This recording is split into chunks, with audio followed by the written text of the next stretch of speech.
저는 결혼 전부터 작은 사업체를 운영하며 살았습니다. 20살이 조금 넘었을 때부터 남들처럼 안정된 직장에 들어가는 대신 제 힘으로 무언가를 해보고 싶다는 생각에 뛰어든 길이었어요. 처음에는 얼마나 무모했는지 모릅니다. 거래처를 잡으려고 새벽 첫차를 타고 나가서 기다리던 날도 있었고, 계약 한 건 따내고 돌아오는 길에 버스 안에서 눈물이 핑 돌 정도로 기뻤던 기억도 있습니다. 밤늦게까지 장부를 정리하고 택배 상자를 직접 나르며 허리가 끊어질 듯 아파도 저는 늘 스스로를 다독였습니다. 괜찮아. 나는 내 힘으로 서고 있는 거야. 조금만 더 버티면 돼. 바쁘게 달리다 보니 연애나 결혼은 늘 제 뒷전으로 밀려났습니다. 어머니는 틈만 나면 말씀하시곤 했습니다. 너는 언제쯤 가정을 꾸리려 하니? 남들 다 하는 걸 왜 그렇게 미루는 거야? 저는 그럴 때마다 대수롭지 않게 웃으며 넘겼습니다. 제게 결혼은 당장 고민할 문제가 아니었으니까요. 눈앞에 있는 사업을 지켜내는 것이 훨씬 시급했고, 저 자신조차 제대로 돌보지 못하는 상황에서 가정을 꾸릴 여유는 없었습니다. 그렇게 버티고 버틴 끝에 어느 정도 자리를 잡을 수 있었습니다. 다른 이들 눈에는 그저 작은 사업에 불과했을지 모르지만 저에게 그것은 제 인생을 증명하는 전부였으니까요. 그렇게 일에만 매달리며 숨가쁘게 달려가던 어느 날, 거래처 직원이었던 지금의 남편을 처음 만났습니다. 그는 제 또래였지만 늘 차분했고 말수는 적어도 그 침묵 속엔 묘한 안정감이 깃들어 있었습니다. 그리고 그의 행동 하나하나에는 은근한 배려가 배어 있었습니다. 처음엔 그저 스쳐 지나가는 인연이라 여겼습니다. 하지만 어느 날 그의 한마디가 제 마음을 흔들었습니다. 오늘 비 온다는데 우산 챙기셨어요? 그는 말없이 작은 접이식 우산을 제 손에 쥐어주며 덧붙였습니다. 여분이 하나 있어서요. 비 맞고 다니면 감기 걸려요. 별것 아닌 말인데도 그 순간 가슴이 두근거렸습니다. 누군가의 따뜻한 배려가 이렇게 선명하게 다가온 게 대체 얼마만이었던가요? 그 짧은 순간이 제 일상 속에 작은 물결을 일으켰습니다. 며칠 뒤에는 바쁘게 서류를 정리하던 제 앞에 샌드위치를 내밀며 말했습니다. 간단하게라도 드세요. 식사 거르면 몸 상해요. 평범한 권유였지만 그 안에는 진심이 담겨 있었습니다. 늘 일에만 몰두하느라 제 건강을 등한시하던 저에게 그 말은 오랜 가뭄 끝에 내리는 단비처럼 마음속 깊이 스며들었습니다. 그제야 저는 그를 다시 보게 되었습니다. 잔잔하게 빛나는 눈빛, 조용히 번지는 미소, 그리고 무심한 듯 다정하게 건네던 말들. 그의 작은 관심은 하루하루 제 마음을 채워갔고, 어느새 무채색 같던 제 일상은 그 사람으로 인해 빛을 머금기 시작했습니다. 그렇게 쌓이고 쌓인 따스함은 결국 사랑이 되었고, 저희는 서로의 삶을 함께하기로 약속했습니다. 결혼을 하면서도 저는 자신이 있었습니다. 가정도 지키고 사업도 이어가고 두 마리 토끼를 반드시 잡아내고 말겠다. 스스로를 믿었고 해낼 수 있다고 굳게 다짐했습니다. 하지만 결혼이란 생각처럼 단순하지 않았습니다. 남편 또한 사업으로 늘 바빴고 집안일은 고스란히 제 몫이 되었습니다. 회사에서 하루 종일 정신없이 일하고 돌아와도 집은 또 다른 전쟁터 같았습니다. 싱크대 위에 어질러진 그릇들, 빨래 바구니에 가득 쌓인 옷가지들, 발에 밟힐 만큼 내려앉은 먼지. 신발을 벗을 틈도 없이 앞치마부터 두르고 청소기를 돌려야 했습니다. 할 수 있어. 난 원래 뭐든 해내는 사람이잖아. 스스로를 다독이며 버텼지만 하루가 쌓이고 또 쌓일수록 몸은 점점 무거워졌습니다. 밤이면 베개에 머리를 대는 순간 의식이 꺼지듯 잠들었고 아침이 오면 눈을 뜨는 일조차 두려울 만큼 피로가 짙게 내려앉아 있었습니다. 결혼 초반에는 그래도 신혼의 설렘이 버팀목이 되어 주었습니다. 남편이 퇴근길에 꽃다발을 들고 들어오면 피곤했던 하루도 눈 녹듯 사라졌고 주말마다 함께 시장을 보러 다니며 소소한 웃음을 나누는 순간들이 저를 다시 일으켜 세우곤 했습니다. 하지만 시간이 흐를수록 달콤했던 설렘은 일상의 무게에 가려지기 시작했습니다. 사업을 운영하면서 동시에 집안일까지 온전히 떠안는 일이 얼마나 고단하고 벅찬 것인지 매일의 생활이 뼈저리게 가르쳐 주었습니다. 미안해. 나도 도와주고 싶은데 요즘 일이 너무 많아서 늘 늦게 오네. 괜찮아. 당신도 힘들잖아. 나도 잘 버틸 수 있어. 입술은 웃으며 괜찮다 말했지만 그 말은 점점 가벼운 위로로만 남았습니다. 몸은 지쳐가고 마음은 서서히 마모되어 갔습니다. 어느 순간부터는 함께 웃던 주말도 꽃다발의 설렘도 더 이상 제게 힘이 되지 못했습니다. 현실은 저를 잠시도 쉬게 두지 않았고 그 속에서 저는 조금씩 무너지고 있었습니다.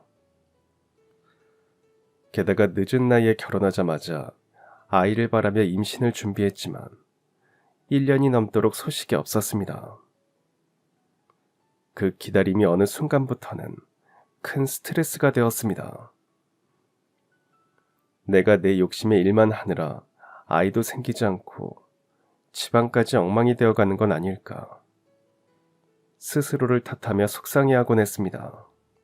그러던 어느 날 마침내 기다리던 소식을 들었습니다. 의사 입에서 임신입니다라는 말이 흘러나오는 순간 눈물이 왈칵 쏟아졌습니다. 늦은 나이에 과연 아이를 품을 수 있을까 수없이 불안했던 제게 그 한마디는 더없이 소중한 선물이었습니다. 하지만 기쁨 뒤에는 곧 또 다른 두려움이 밀려왔습니다. 사업과 집안일로 이미 지쳐있는 몸으로 과연 아이까지 잘 지켜낼 수 있을까? 어머니가 된 뒤에는 제 삶이 어떻게 달라질까? 행복과 설렘만큼이나 알 수 없는 불안이 제 마음 한구석을 파고들었습니다. 기쁨 반 두려움 반으로 남편에게 소식을 전했을 때 그는 두 눈을 크게 뜨고는 제 손을 꼭 잡았습니다. 정말이야? 우리 아기가 생겼다고? 그는 믿기지 않는다는 듯 여러 번 제 손을 쥐었다 놓으며 연신 고맙다는 말을 반복했습니다. 그 환한 표정을 보는 순간 제 가슴은 다시 벅차올랐습니다.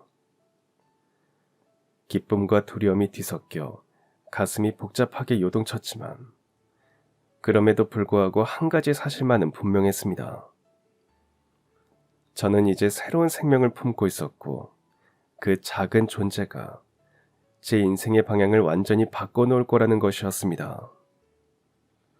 두려움은 여전했지만 그 두려움조차 이 아이를 잘 지켜내고 싶다는 다짐으로 서서히 바뀌어 갔습니다. 하지만 기쁨은 오래가지 않았습니다. 곧바로 입덧이 시작되면서 제 생활은 송두리째 무너졌습니다. 음식 냄새만 맡아도 속이 뒤집혔습니다.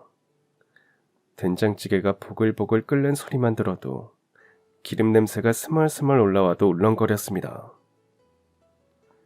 퇴근에 집에 들어오면 몸은 천근만근 무거웠습니다. 소파에 털썩 주저앉아 꼼짝도 하기 싫었습니다. 심지어 청소기 돌아가는 소리조차 머리를 울리며 토할 것처럼 어지러웠습니다. 하루 종일 메스꺼움에 시달리다 보니 아무것도 손에 잡히지 않았습니다. 그 사이 집안은 점점 엉망이 되어 갔습니다. 싱크대 위엔 설거지거리가 산더미처럼 쌓였고 빨래 바구니는 이제 터져나갈 지경이었습니다. 바닥은 청소기를 돌린 지 오래라 먼지가 수북이 내려앉아 있었습니다. 저는 무너져 내린 집안을 보며 속으로 한숨만 내쉬었습니다. 몸은 힘들고 마음은 무너져 갔습니다. 결국 저는 친구와 언니들에게 하소연을 했습니다. 그러자 한 언니가 조심스럽게 말했습니다. 파출부를 쓰는 게 어때? 몸이 힘든데 억지로 버티면 너한테도 아이한테도 안 좋아. 그 말이 제 마음을 울렸습니다. 저는 늘 내 힘으로 해야 한다는 자존심 때문에 누군가의 도움을 받는 걸 망설였거든요. 그렇게 저는 언니의 조언을 따라 결국 파출부를 부르기로 했습니다. 솔직히 마음 한구석은 두려웠습니다. 낯선 사람이 우리 집에 들어와 집안일을 한다는 게 과연 편할까? 혹시 더 불편해지지는 않을까 걱정도 되었죠. 하지만 이미 몸은 지칠 대로 지쳐 있었고 더 이상은 미룰 수 없는 상황이었습니다.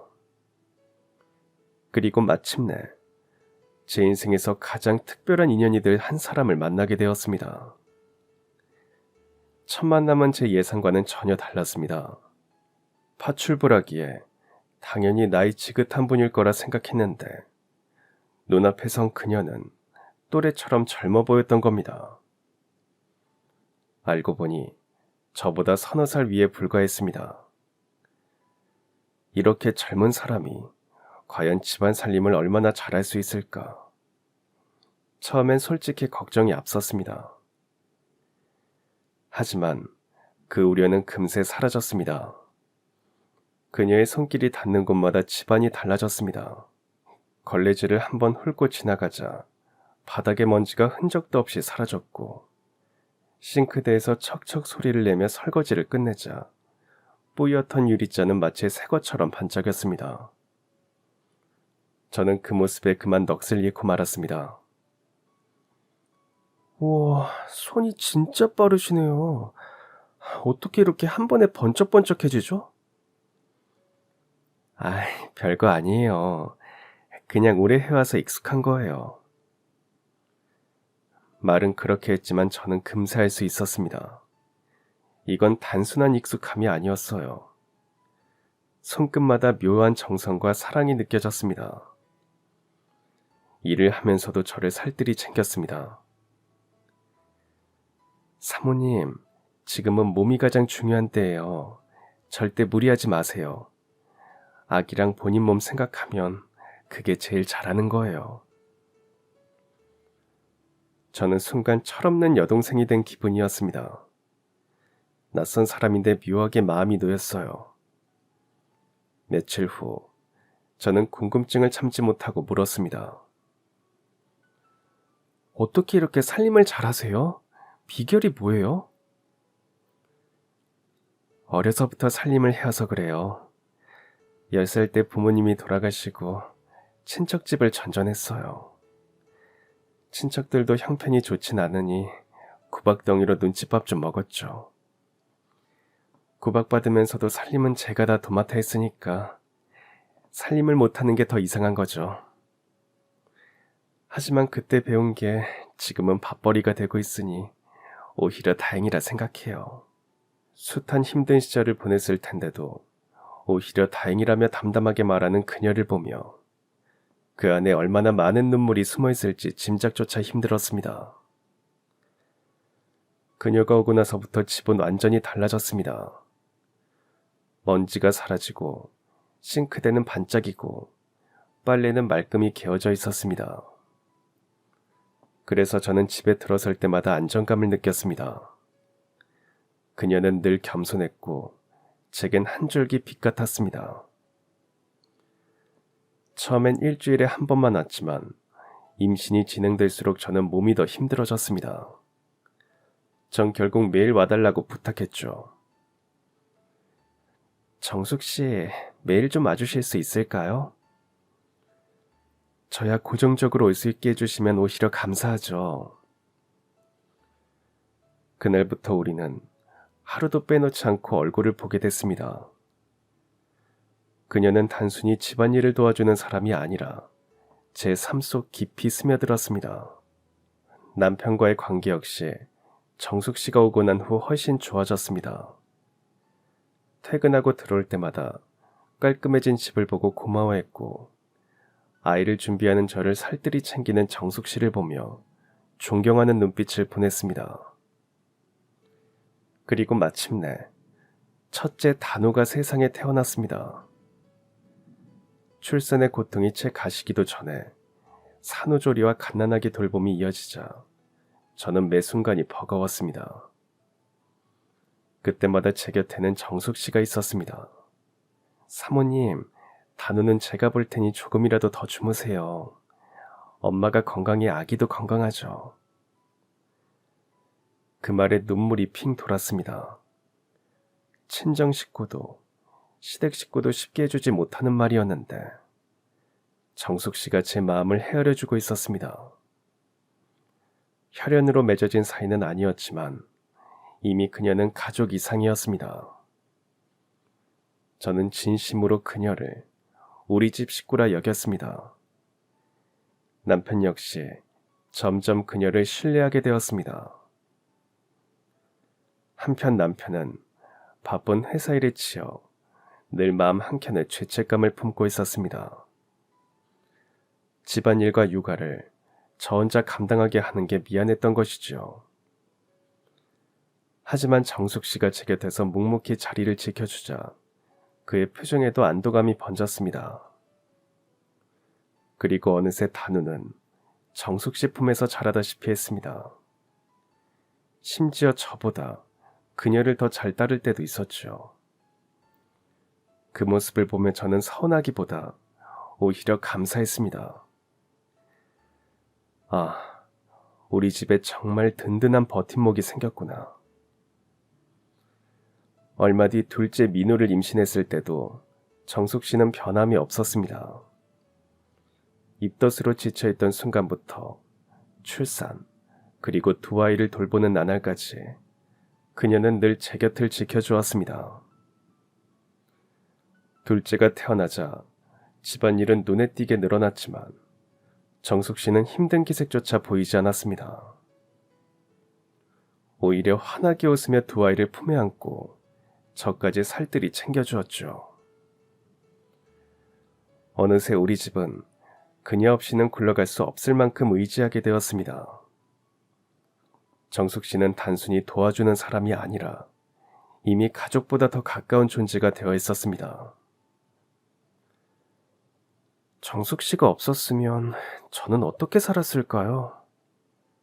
오히려 제가 더 감사하죠. 이렇게 안정적으로 일할 수 있고 또 가족처럼 대해주는 분을 만난 게 제겐 큰 복이에요. 그 진심 어린 말에 제 가슴이 뜨겁게 저려왔습니다.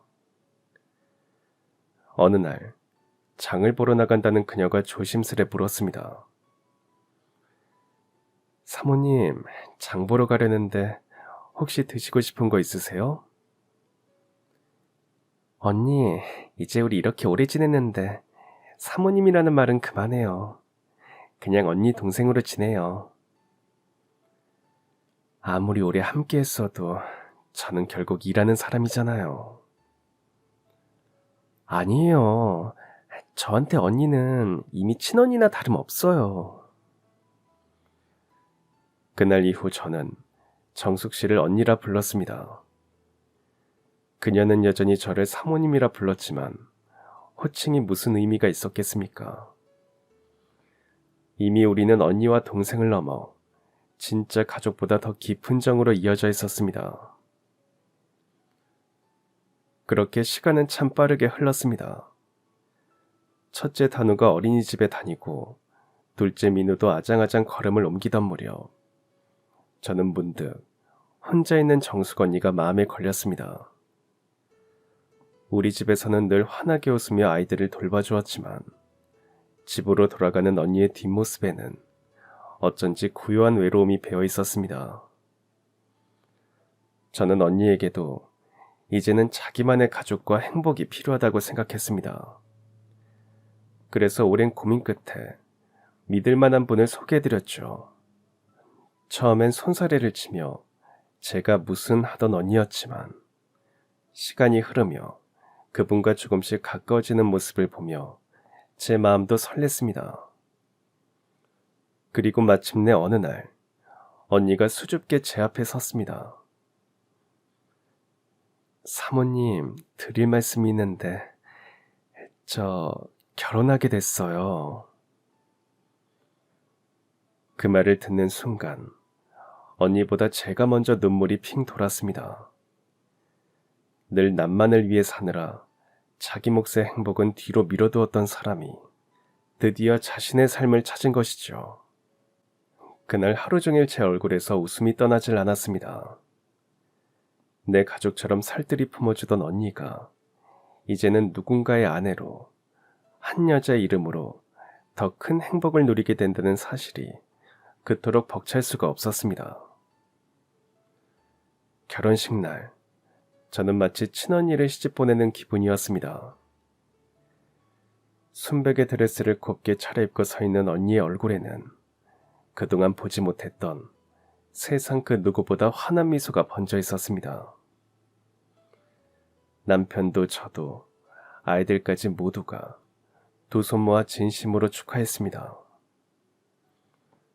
그 순간 제 마음속에서는 속삭임처럼 이런 말이 흘러나왔습니다. 이제 언니에게도 봄이 오는구나. 그 후에도 언니는 여느 때처럼 우리 집 일을 성심껏 도와주었습니다. 그러던 어느 날, 몇 달이 흐른 뒤 언니가 제 앞에 다가왔습니다. 두 손을 가지런히 모은 채 눈빛은 떨림과 설렘으로 가득 차 있었습니다. 사모님, 제가 아기를 가졌어요. 그 순간 그녀의 눈동자에 비친 기쁨과 벅참은 눈부실 만큼 빛났습니다. 그리고 곧 이어진 고백. 임신한 몸으로 집안 살림을 계속 도맡는 것은 무리일 것 같아 일을 그만둬야 한다는 말이었습니다. 순간 제 가슴 한켠이 텅 비는 듯 허전했습니다. 오래도록 늘 곁을 지켜주던 언니의 빈자리가 떠올랐기 때문이었습니다. 하지만 곧 그 허전함을 압도한 것은 말할 수 없는 기쁨이었습니다. 당연하죠. 임신과 출산은 제가 언니보다 선배인 거 아시잖아요.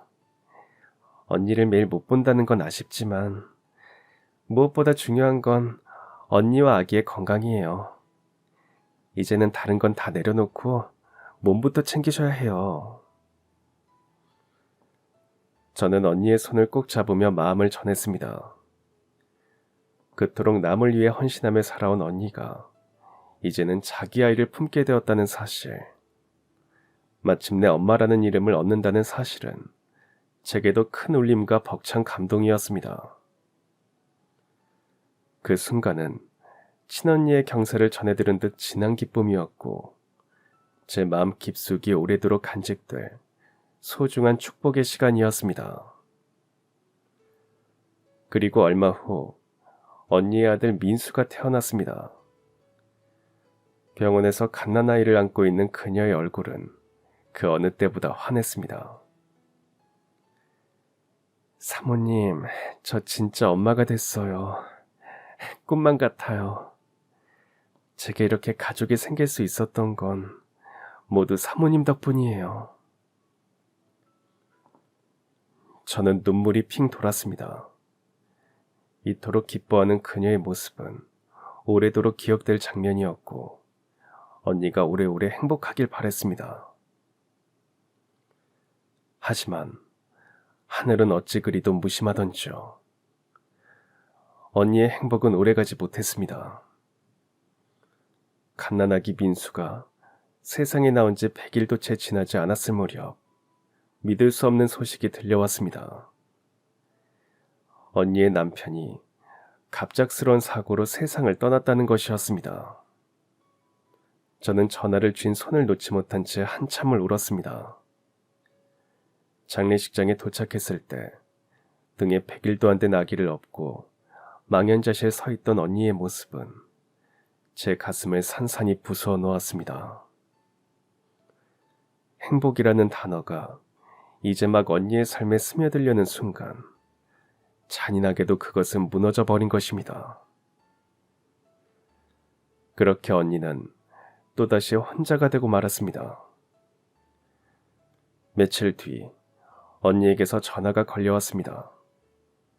수화기 너머로 들려오는 목소리는 울음에 젖어 떨리고 있었습니다.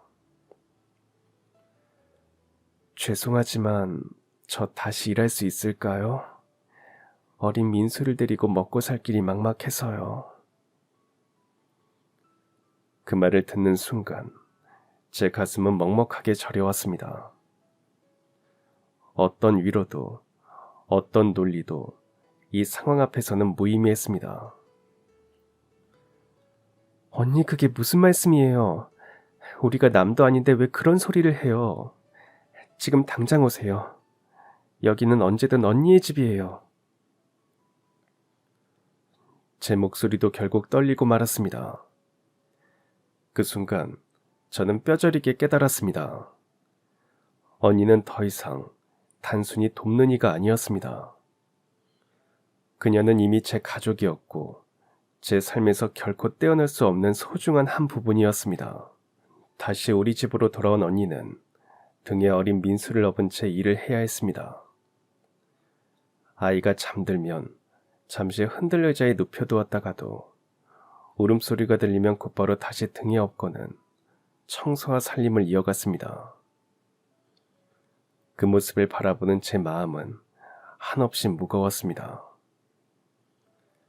민수를 등에 업은 채 걸레질을 하고 설거지를 하면서도 한 손으로 젖병을 물리는 언니. 작은 아이는 엄마의 체온에 기대어 곤히 잠들곤 했습니다. 그러다 울음을 터뜨리면 언니는 손을 멈추지 않은 채 등을 두드리며 조곤조곤 달래주었습니다. 청소기를 돌리면서도 아이의 등을 다독이는 모습은 제게 큰 울림을 주었습니다. 이게 바로 모성의 힘이구나. 저렇게까지 버텨낼 수 있다니. 그 순간 저는 숙연해지며 가슴 깊숙이 저려왔습니다. 언니의 뒷모습을 바라볼 때마다 제 마음은 복잡했습니다. 끝없는 고마움이 밀려오면서도 감당하기 힘든 미안함이 따라붙었습니다. 언니, 민수는 제가 봐드릴게요. 잠깐이라도 쉬셔야죠. 괜찮아요, 사모님.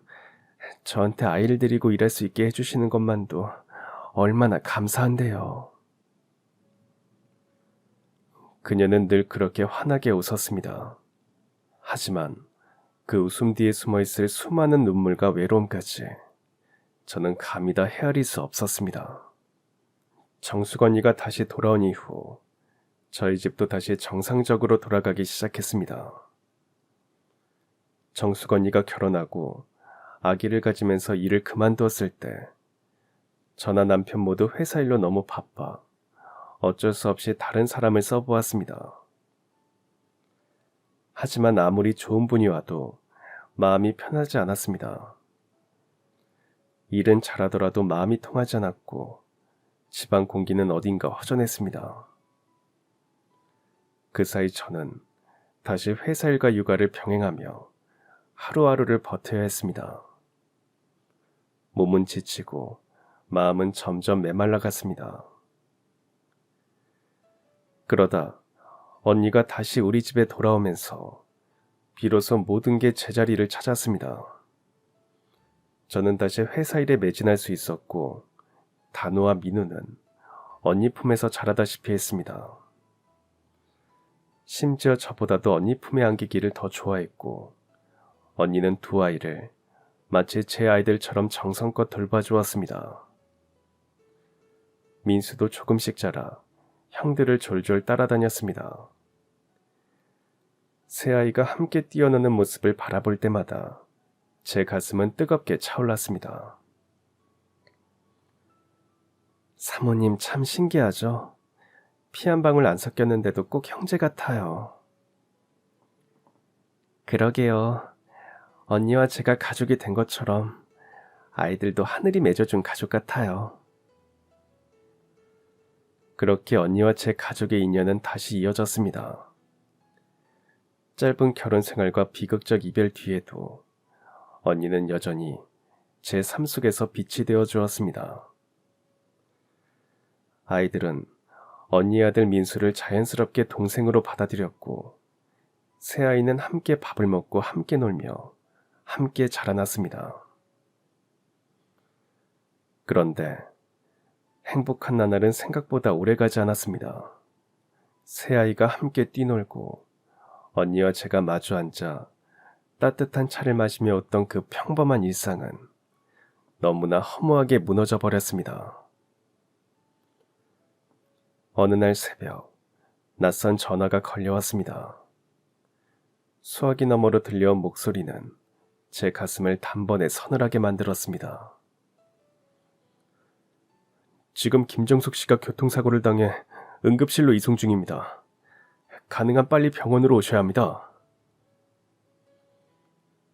순간 숨이 턱 막혔습니다. 손에서 전화기가 미끄러질 뻔했고 온몸이 굳어버렸습니다. 머릿속이 하얘지고 다리가 풀려 제자리에 주저앉을 뻔했습니다. 놀란 기색을 감추지 못한 남편이 다가와 전화를 빼듯 받아들더니 곧 저를 붙잡아 일으켰습니다. 우리는 서둘러 집을 나섰습니다. 캄캄한 새벽길, 택시를 잡아 타고 병원으로 달려가는 동안 제 심장은 쿵쾅거리며 터질 듯 뛰었습니다. 창밖의 어둠은 끝이 없고 차 안 공기는 숨조차 막히게 무거웠습니다. 제 손은 떨려왔고 남편은 그런 제 손을 꼭 잡아주었지만 차가운 불안은 도무지 가시질 않았습니다. 그렇게 병원에 도착했을 때는 이미 늦어버린 뒤였습니다. 의사는 고개를 저으며 말했습니다. 안타깝지만 최선을 다했으나 이미 손을 쓸 수 없었습니다. 그 말을 듣는 순간 다리가 풀려 주저앉고 말았습니다. 믿을 수가 없었습니다. 영안실에 누워있는 언니의 얼굴은 어제와 다를 게 없었습니다. 다만 차갑게 굳어있을 뿐이었죠. 무엇보다 가슴을 찢은 건 5살 민수였습니다. 아직 상황을 이해하지 못한 아이는 울부짖으며 엄마를 찾았습니다. 아직 세상에 홀로 설 수조차 없는 아이가 눈앞에 있었고 그 아이는 이제 완전히 혼자가 되었습니다. 장례는 너무도 빠르게 흘러갔습니다. 하루하루가 눈물 속에 묻혀 사라졌고 영정사진 속 환희웠던 언니의 얼굴은 제 머릿속에서 도무지 지워지지 않았습니다. 조문객들이 모두 떠난 뒤 텅 빈 집에 홀로 앉아 있으면 심장이 쿵쿵 내려앉는 듯 아팠습니다. 왜 이렇게 허전하지? 왜 이렇게 가슴이 시릴까? 그제야 알았습니다. 언니는 단순히 도와주는 사람이 아니라 제 삶의 일부였다는 것을. 그렇게 언니의 장례식을 마치고 돌아온 날 밤, 둘째 민우가 제 방으로 조심스레 들어왔습니다. 그리고는 퉁퉁 부은 눈으로 떨리는 목소리를 꺼내놓았습니다. 엄마, 민수 우리 집으로 데려오면 안 돼요? 제 진짜 동생으로 만들어주세요. 왜 그런 생각을 했어? 민수가 혼자 있을 생각을 하니까 너무 불쌍해요. 전 형이니까 민수 지켜주고 싶어요. 늘 함께하던 민수에 대한 아이의 순수한 말이었지만 그 안에는 무엇보다도 깊은 진심이 담겨 있었습니다. 그날 밤 저는 남편에게 조심스럽게 말을 꺼냈습니다. 여보, 우리 민수를 데려오면 어떨까요? 쉽지 않을 텐데. 단우, 민우에 민수까지 당신이 혼자 감당할 수 있겠어? 우리 단우랑 민우 저만큼 키울 수 있었던 건 다 정수건이 덕분인 거 당신도 알잖아.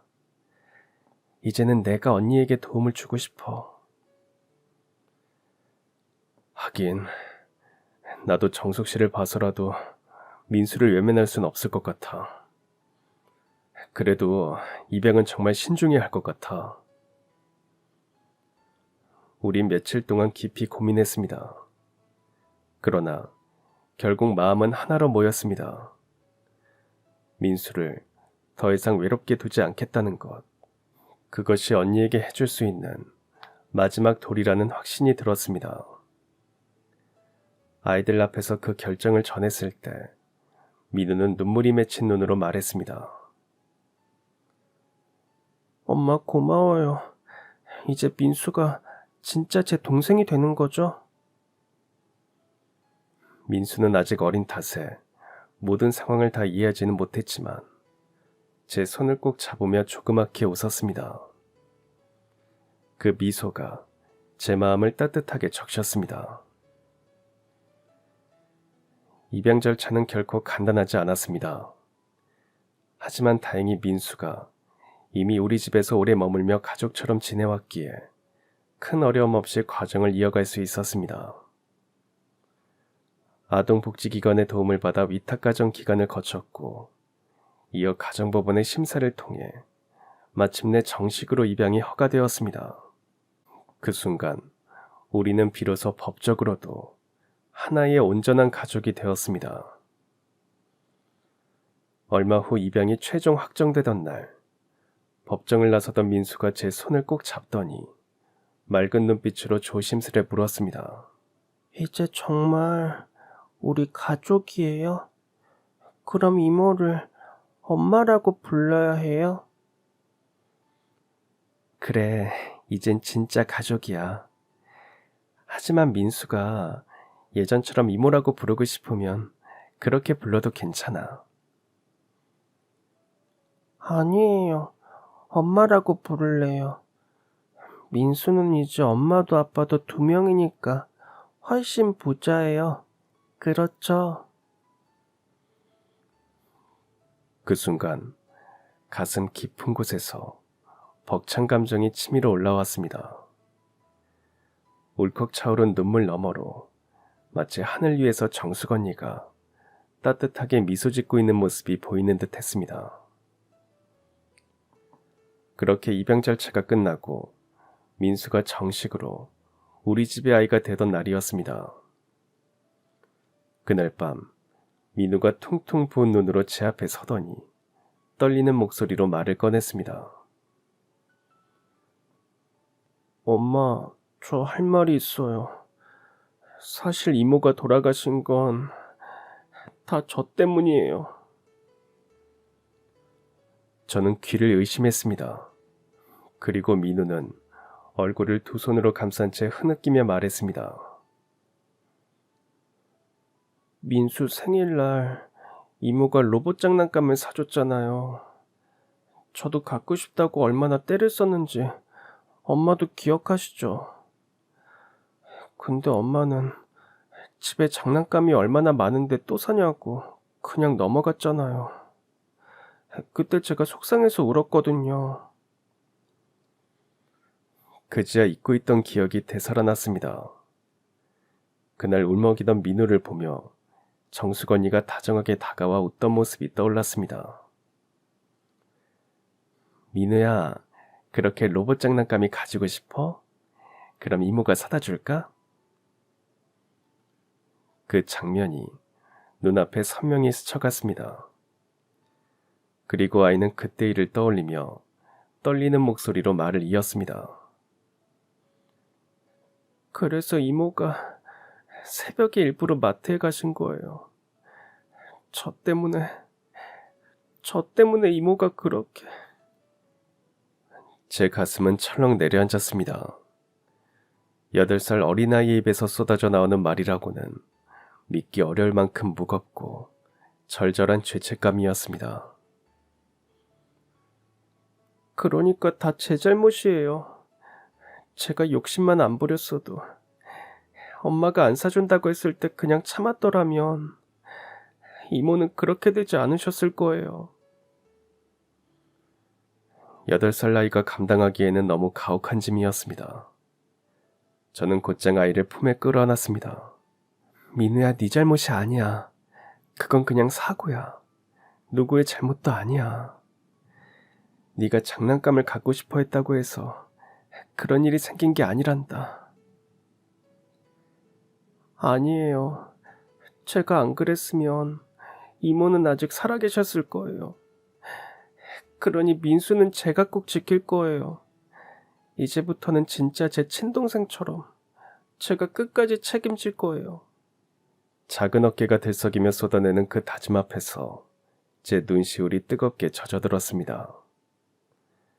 아이에게는 너무 벅찬 상처였지만 그 속에서 피어난 결의는 얼음보다도 더 깊고 단단했습니다. 저는 아이를 끌어안으며 속으로 울부짖었습니다. 민우야, 그건 네 잘못이 아니야. 오히려 엄마인 내가 더 미안하구나. 그날 네 마음을 조금만 더 헤아려줬더라면. 다음날 우리는 정수건이의 납골당을 찾았습니다. 흰 국화를 올리고 두 손을 모으자 차가운 바람이 스쳐 머리카락을 흔들었습니다. 저는 눈을 감은 채 마음속으로 다짐했습니다. 언니, 민수가 이제 저희 아들이 되었어요. 그러니 걱정 마세요. 끝까지 지켜내고 잘 키우겠습니다. 곁에 있던 민우도 울먹이며 고개를 숙였습니다. 이모 죄송해요. 하지만 저 약속 지킬게요. 민수 잘 챙기고 형 역할 꼭 할 거예요. 그 순간 바람결에 마치 언니가 미소 지으며 곁에 서 있는 듯한 기분이 들었습니다. 저는 언니의 사진 앞에 다시 속삭였습니다. 언니 대신 제가 민수의 엄마가 될게요. 부디 안심하세요. 말을 마치자 가슴 깊이 뜨거운 울음이 치밀어 올랐지만 동시에 알 수 없는 평온이 스며들었습니다. 언니가 하늘에서 우리를 지켜보고 있으리라는 믿음이 제 마음을 단단히 붙들어주고 있었기 때문입니다. 그날 이후 우리 가족의 새로운 이야기가 시작되었습니다. 민수가 우리 집 아이로 들어오던 날, 제 마음속엔 수많은 감정이 뒤섞였습니다. 피 한 방울 섞이지 않았지만 이제 이 아이는 분명 제 아들이고 민우의 동생이었습니다. 과연 내가 잘할 수 있을까 하는 두려움도 없지 않았습니다. 하지만 그 모든 걱정을 덮고도 남을 만큼 단 하나의 마음이 더 크게 자리 잡고 있었습니다. 어떤 어려움이 와도 끝까지 지켜주고 싶다는 마음, 그 아이의 삶에 든든한 울타리가 되어주고 싶다는 간절함이었습니다. 처음엔 민수가 우리 집에서 함께 먹고 자고 하는 것에 대해 많이 어색해했습니다. 입양 절차가 끝났다고는 해도 5살 나이가 그 모든 의미를 온전히 이해할 수는 없었겠죠. 식탁에 앉아도 숟가락을 조심스레 들었고 장난감을 만질 때조차 눈치를 살폈습니다. 민수야, 마음껏 먹어. 이건 다 우리 가족 거야. 넌 이제 우리 아들이잖아. 그제 아이의 얼굴에 환한 미소가 번졌습니다. 그리고 민우는 그 옆에서 누구보다 든든한 형이 되어 주었습니다. 아직 마음속에 죄책감이 남아있었을지도 모르지만 무엇보다 민수를 진심으로 동생으로 받아들이고 싶다는 따뜻한 마음이 더 크게 느껴졌습니다. 민수야, 이거 내가 제일 아끼는 장난감인데 너 줄게. 이거 형이 진짜 아끼는 거잖아. 진짜 나 줘도 돼? 당연하지. 우린 형제니까. 그 한마디에 저는 눈물이 핑 돌았습니다.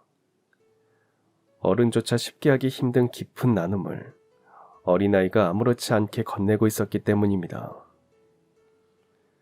물론 두 아이가 항상 사이좋기만 했던 건 아니었습니다. 장난감을 두고 다투기도 하고 TV 채널을 두고 티격태격하며 울음을 터뜨리기도 했습니다. 그러다 서로 토닥거리다가 삐쳐서 각자 방으로 들어가 버리곤 했습니다. 하지만 그런 날에도 다툼이 오래가진 않았습니다. 언제나 민우가 먼저 다가가 손을 내밀었습니다. 아까는 내가 미안했어. 나도 미안해, 형. 화 안 났어? 화났었지. 그래도 넌 내 동생이니까 괜찮아. 그 말에 민수는 다시 환하게 웃었고 두 아이는 금세 어깨동무를 하며 웃음을 터뜨렸습니다. 그 모습을 바라보는 제 눈가도 젖어들었습니다. 그래, 이것이야말로 진짜 형제의 모습이지. 민수가 초등학교에 입학했을 때 민우는 이미 4학년이었습니다. 형이 있다는 건 민수에게 큰 힘이 되었습니다. 실제로 민우는 동생을 늘 챙겼습니다. 쉬는 시간마다 교실에 들러 안부를 확인했고 급식줄에서도 동생 옆에 서주었습니다. 선생님이 제게 따로 말씀하시더군요. 두 형제가 참 다정해요. 민우가 민수를 정말 잘 챙기네요. 그 말을 듣는 순간 제 가슴은 뭉클하게 저려왔습니다. 하지만 세상의 시선이 언제나 따뜻한 것만은 아니었습니다. 입양 소식은 금세 이웃과 친척들 사이에 퍼져나갔습니다. 어디서나 은근한 수군거림이 따라붙었습니다. 아무리 그래도 남의 핏줄인데 키우는 게 쉽겠어? 나중에 형제끼리 싸움이라도 나면 피 안 섞였다고 더 크게 터지는 거 아니야?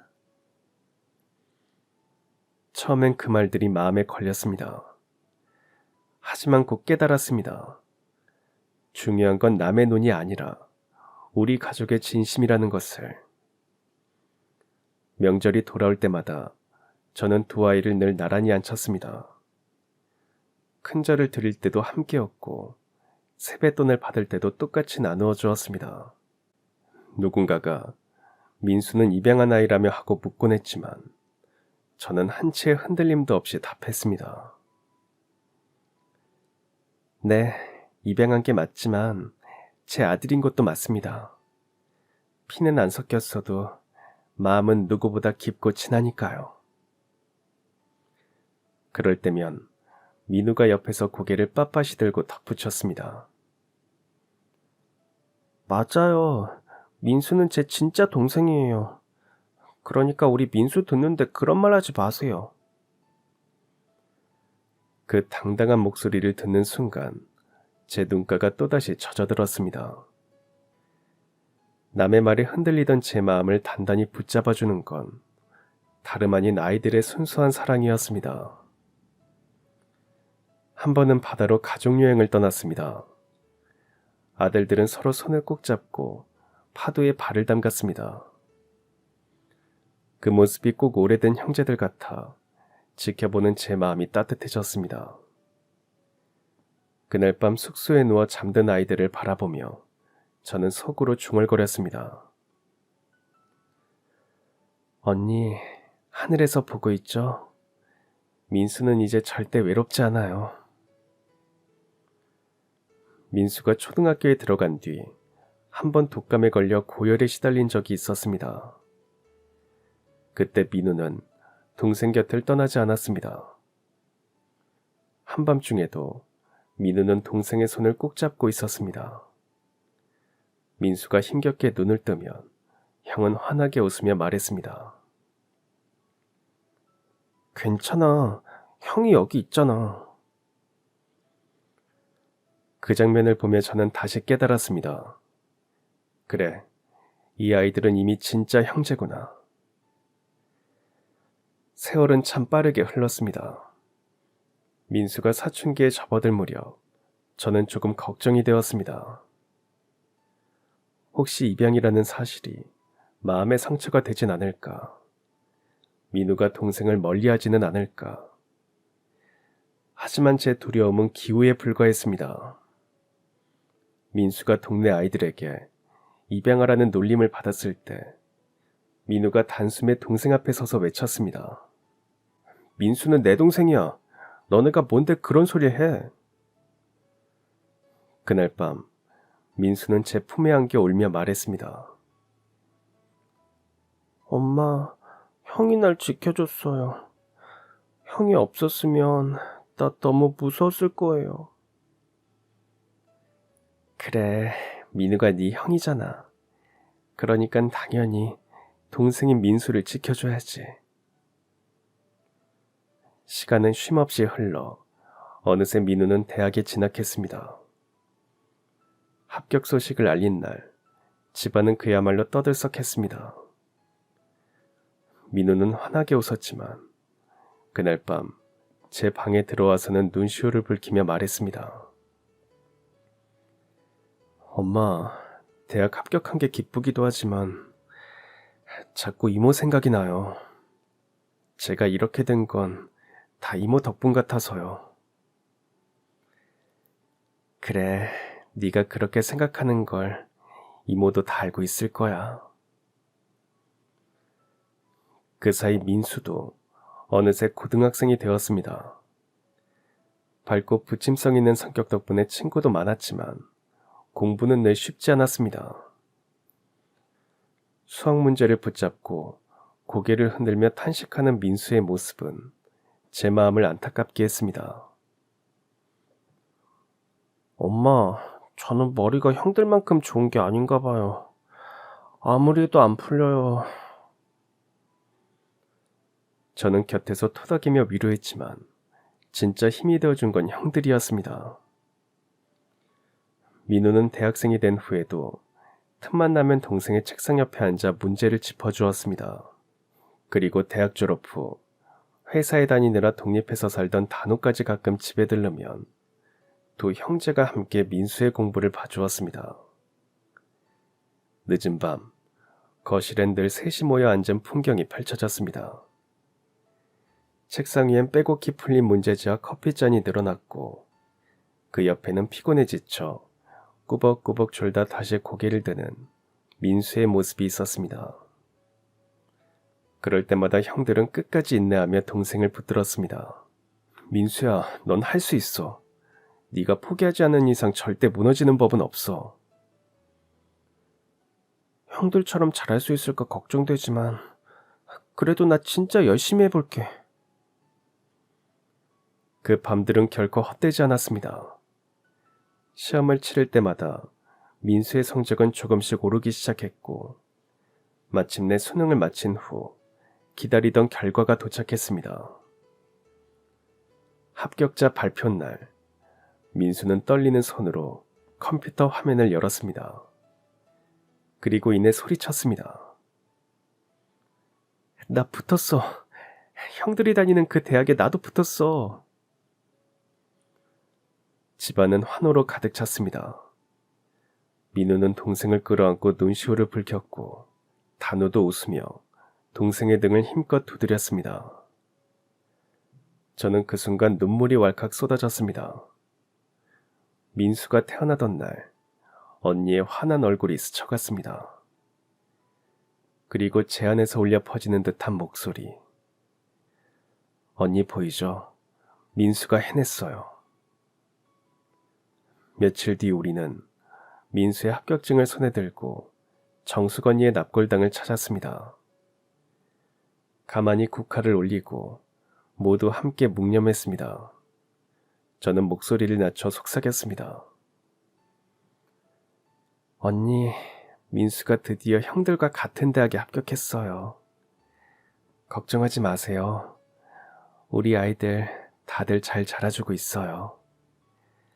앞으로도 잘 지낼 테니 하늘에서 늘 지켜봐 주세요. 민우도 눈물을 글썽이며 절을 올렸습니다. 이모, 저 약속 지켰어요. 민수 끝까지 챙긴다고 했던 말 잊지 않았어요. 앞으로도 제 동생은 제가 지킬 거예요.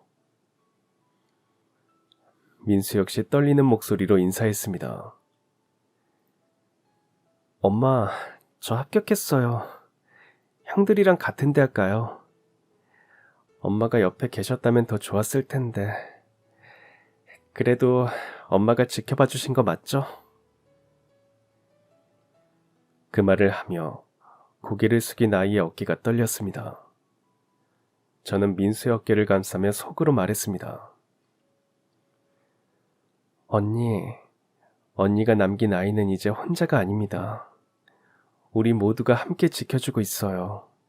민수는, 우리 가족은 앞으로도 꿋꿋하게 살아갈 겁니다. 바람이 살짝 불어와 우리 곁에 스쳤습니다. 그 순간 저는 언니가 미소 지으며 곁에 서 있는 듯한 착각을 했습니다. 그리고 깨달았습니다. 정숙 언니가 남겨준 가장 큰 선물은 민수가 아니라 가족이라는 이름으로 맺어진 사랑 그 자체였다는 것을요. 그날 납골당을 나서는 내 식구의 발걸음은 참으로 단단하고 또 따뜻했습니다. 가끔 주변 사람들이 물었습니다. 입양한 아이 키우는 거 힘들지 않아요? 힘든 게 아니라 고마운 일이에요. 우리가 민수에게서 더 많은 걸 배우고 받았으니까요. 그게 진심이었습니다. 민수를 키우며 저는 가족의 의미를 새삼 깨달았습니다. 민수는 이제 더 이상 입양하라는 수식어로 설명될 필요가 없는 당당한 제 아들이자 우리 집의 소중한 막내입니다. 피가 이어지지 않아도 우리는 함께 웃고 울며 같은 기억을 쌓아왔습니다. 그것만으로도 충분히 가족이라 부를 수 있음을 세월은 분명하게 증명해 주었습니다. 가끔 저는 거실에서 들려오는 두 아이의 웃음소리를 들으며 생각합니다. 언니 보고 있어요. 언니가 우리에게 남긴 사랑이 이렇게 단단하게 이어져 있어요. 가족이란 결국 피로 맺어진 관계가 아니라 서로를 끝까지 지켜주고 아껴주는 마음이라는 걸 저는 이제 누구보다 확신합니다. 그리고 이 확신이 제 인생에서 가장 값지고 아름다운 깨달음이 되었습니다. 언니가 남긴 선물, 민수, 그리고 민수를 통해 다시 일깨워진 가족이라는 기적. 그것이 우리 집을 언제나 따뜻하게 밝히는 등불이 되어주고 있습니다. 그럼 지금까지 사연 들어주셔서 감사합니다. 사연이 재밌으셨다면 구독과 좋아요 부탁드려요. 감사합니다. 안녕히 계세요.